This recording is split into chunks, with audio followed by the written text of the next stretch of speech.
நம்ம எல்லாருக்கும் பீஸா அப்படின்னு சொன்னாலும் டாமினோஸ் தாங்க ஞாபகம் வரும்.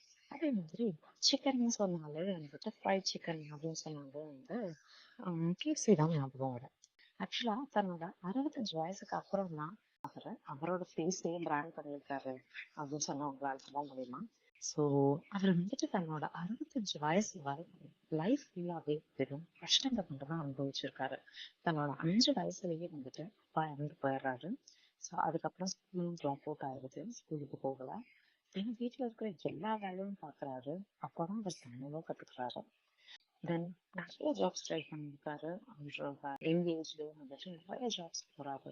கிளீனரா போறாரு, பஸ் கண்டக்டரா போறாரு, லைப்ரரி ஒர்க்கரா போறாரு. ஸோ இந்த மாதிரி நிறைய ஜாப் ட்ரை பண்றாரு. ஆனா வந்துட்டு எந்த ஜாபுமே ஸ்டேபிளா இல்லை. கல்யாணமும் முடியுது. கல்யாணத்துக்கு அப்புறம் நம்ம வந்து பிசினஸ் தான் பண்ணணும் அப்படின்னு சொல்லிட்டு ஏகப்பட்ட பிசினஸ் ட்ரை பண்றாரு. அவருக்கு எந்த பிசினஸுமே வந்துட்டு சக்சஸ்ஃபுல்லா போகல.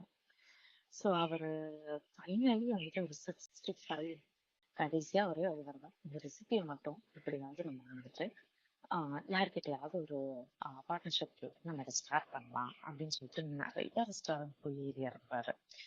ஏறி ஒண்ணு இல்லை, ரெண்டு இல்லைங்க, 100 கூட இல்லைங்க, 1008 ரெஸ்டாரண்ட்ஸ் போய் ஏறி இறங்குறாரு. எல்லாருமே ரிஜெக்ட் பண்றாங்க. ஃபைனலா அந்த 1009th ரெஸ்டாரண்ட் போறாரு. ஸோ அந்த ரெஸ்டாரண்ட்ல தான் இந்த ரெசிப்ட் ஓப்பன் சொல்லியிருக்காங்க. ஸோ அதுக்கப்புறம் தான் இதை செல் பண்ண ஆரம்பிச்சிருக்காரு.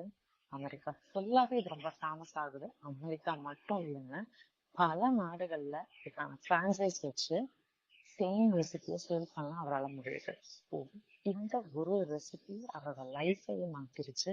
ஸோ டூ லேட்னு எந்த ஒரு விஷயமே இல்லைங்க. சம்டைம்ஸ் உங்க லைஃப் ஸ்டார்ட் ஆகுறது அதர்ஸ் ஃபினிஷ் பண்ற இடத்துல கூட இருக்கலாம். அதனால வயசு சக்சஸ்க்கு எந்த ஒரு விதத்துலையுமே லிமிட்டா இருக்காது.